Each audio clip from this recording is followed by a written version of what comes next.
तो और भाई यार कैसे हो आप सभी। तो जैसा कि आज का हमारा बेसिक मैथ का 9th क्लास है और आज की इस क्लास में क्या जानने वाले हैं, संख्याओं की तुलना कैसे करते हैं जिसे कंपैरिजन ऑफ नंबर कहते हैं।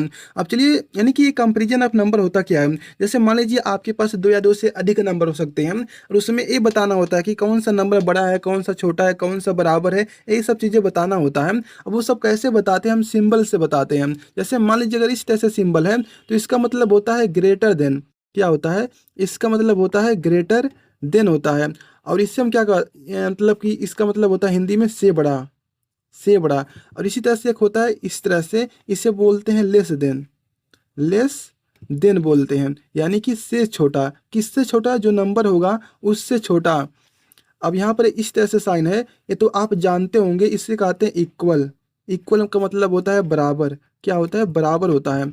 और इसी तरह से एक और होता है, जैसे मान लीजिए अगर इस तरह से है और आपने इस तरह से लाइन खींच दिया तो इसे बोलते हैं नॉट इक्वल।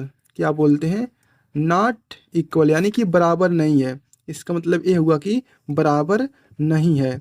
अब जैसे मान लीजिए अगर इस तरह से साइन बना हुआ है और यहाँ पर इस तरह से बराबर का भी साइन है, बड़ा भी है और बराबर भी है, तो इसे बोलते हैं ग्रेटर, ग्रेटर देन। और बोलते हैं इक्वल टू। क्या बोलते हैं, इक्वल टू, यानी कि बड़ा भी है और छोटा भी है। और इस तरह से है तो इसे बोलते हैं लेस देन, लेस देन। और क्या बोलते हैं, और बोलते हैं इक्वल टू, इक्वल टू हो गया। तो ये सब सिंबल हैं। तो अब इनको यूज कैसे करते हैं नंबर में, चलिए देखते हैं। जैसे मान लीजिए आपके पास इस तरह से नंबर लिखा हुआ है, यहाँ पर क्या है 20 लिखा हुआ है और यहाँ पे 30 लिखा हुआ है। तो यहाँ पर देखेंगे ये नंबर छोटा है और ये वाला बड़ा है।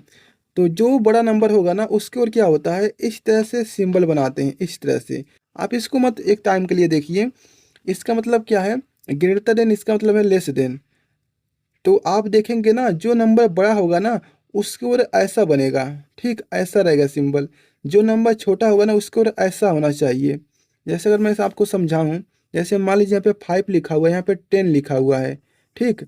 तो आप देखेंगे ए वाला नंबर बड़ा है तो हम क्या करेंगे, ए वाला छोटा है तो आप इस वाले को नंबर को, यानी कि इस वाले सिंबल को यूज करेंगे। लेकिन शायद आप ऐसे ना समझ पा रहे हो, तो मैं आपको एक ट्रिक बताता हूँ। जैसे मान लीजिए यहाँ पर इस तरह से आपने सिंबल को बनाया, ठीक। और यहाँ पर एक पॉइंट है और एक पॉइंट यहाँ पे है और एक पॉइंट यहाँ पर है। ऐसे मन में सोचिए, मैं आपको एक ट्रिक बता रहा हूँ कैसे लगाना है। और बीच में से इस तरह से आधा कर दीजिए। तो आप देखेंगे इधर इस ओर एक पॉइंट है और इस ओर क्या है 2 पॉइंट है। तो इधर ज़्यादा है इधर कम है, यानी कि ज़्यादा और क्या होगा, इस तरह से सिंबल बना रहेगा, यानी कि ऐसा खुला रहेगा। और कम और का जो कम होगा उस ओर इस ये वाला पॉइंट रहेगा। यानी जैसे मान लीजिए यहाँ पर लिखा हूँ 30, इधर लिखा हूँ 50, ठीक। और यहाँ पर क्या है, मान लीजिए यहाँ पर 80 लिखा हुआ है। तो आप कैसे सिंबल यूज करेंगे, तो आप देखेंगे ए वाला नंबर जो हमारा है वो क्या है, छोटा है। तो छोटा वाला यानी कि 1, यहाँ पर देखिए हमारा जो ए सिंबल है ऐसा, यानी कि कम वाला इधर रहेगा तो इधर हो गया। इधर क्या है, ज़्यादा है, इधर क्या है, कम है, तो ऐसे बना देंगे। जैसे मान लीजिए मैंने यहाँ पे लिखा 50 लिखा है, इधर क्या 25 है, तो कौन सा सिंबल यूज करेंगे इन सभी में से। तो आप बोलेंगे कि हम इस वाले सिंबल को नहीं यूज करेंगे, हम इस वाले सिंबल को यूज करेंगे। यानी कि जो ज़्यादा है, यानी कि इधर क्या है ज़्यादा, यानी कि 2 पॉइंट है, इधर कम है, तो कम वाले को इधर कर देंगे, ज़्यादा वाले को इधर कर देंगे, ऐसे। अब मान लीजिए यहाँ पर 5 है और यहाँ पे 3 है और मैंने इक्वल का साइन लगा दिया, क्या ऐसा पॉसिबल है, तो आप बोलेंगे नहीं पॉसिबल है, तो हम इस तरह से साइन बना देंगे। अब जैसे मान लीजिए मैंने यहाँ पे लिखा है 10 और इस तरह से मैंने बना दिया है और यहाँ पे 20 कर दिया, क्या सही है, तो आप बोलेंगे ये तो नहीं सही है। तो आप ऐसे काट भी सकते हैं या फिर आप ऐसे भी कह सकते हैं, अगर इस तरह से 20 है तो ये तो पॉसिबल नहीं है, क्योंकि ये नंबर क्या हमारा है, ए छोटा है इससे, ठीक। तो हमारे तो इसका तो अपोजिट सिंबल होना चाहिए था। लेकिन इससे आप कैसे सही कर सकते हैं, यदि मैं यहाँ पे x लिख देता हूँ ना तो इसका मतलब है सही हो जाएगा।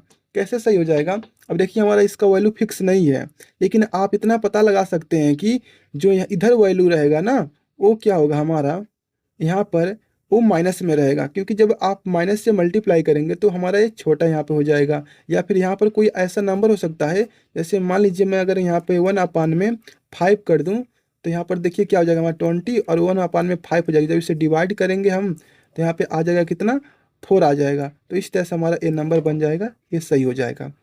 तो ऐसे आप लगा सकते हैं। जैसे मान लीजिए यहाँ पर क्या है, 5 है और इधर क्या है, इस तरह से 2 लिखा हुआ है, तो ये तो सही है, ठीक। और मान लीजिए मैं यहाँ पर इस तरह से लगा दूँ, तो इसका मतलब जानते हैं क्या हुआ है, यहाँ पर हम मान लीजिए एक्स लगा दिए हैं। ऐसे मान लीजिए एक्स नहीं लगाते हैं, तो ऐसे सही नहीं होगा हमारा, क्योंकि आप जानते हैं जो हमारा 5 है वो बड़ा है 2 से, ठीक। लेकिन इक्वल का साइन लग गया, इसका मतलब ये होता है कि जो इधर नंबर होगा ना, वो 5 के बराबर हो सकता है, लेकिन इससे कभी बड़ा नहीं होगा। 5 से ये वाला नंबर कभी बड़ा नहीं होगा, लेकिन बराबर हो सकता है। लेकिन बराबर कब होगा, तो हमारा सिंगल नंबर है, तो आप यहाँ पर एक्स बना दीजिए। तो इसका मतलब जानते हैं क्या हुआ है, जो हमारा ए नंबर पूरा है वो क्या है, 5 से हमेशा छोटा रहेगा, या फिर हो सकता है कि 5 जितना भी बड़ा हो जाए, लेकिन 5 से कभी भी बड़ा नहीं होगा। अब जैसे मान लीजिए मैंने यहाँ पे 10 लिखा है और इस तरह से है, और यहाँ पर क्या है, मान लीजिए 50 लिखा हुआ है, इस तरह से नंबर है, और मैंने यहाँ पर इस तरह से लगा दिया। इसका मतलब समझ रहे हैं क्या हुआ है। और हमको यहाँ पर एक्स लगाना पड़ेगा, आई थिंक, हाँ एक्स लगा देते हैं इधर। तो इसका मतलब जानते हैं क्या हुआ है, जो हमारा ए वाला नंबर है वो क्या इससे हमेशा छोटा रहेगा या फिर बराबर हो सकता है, इस तरह से। जैसे मान लीजिए मैंने यहाँ पे लिखा है 100 और इधर लिखा है ए नंबर, अब मैं इस तरह से लगा दिया, तो इस तरह से हमारा हो गया। तो यही सब था हमारा, यानी कि आप समझ चुके हो कैसे सिंबल को लगाते हैं। जैसे मान लीजिए 100 लिखा हुआ है, 50 लिखा हुआ है, तो आप कौन सा सिंबल लगाएंगे, तो आप बोलेंगे ए वाला सिंबल लगाएंगे।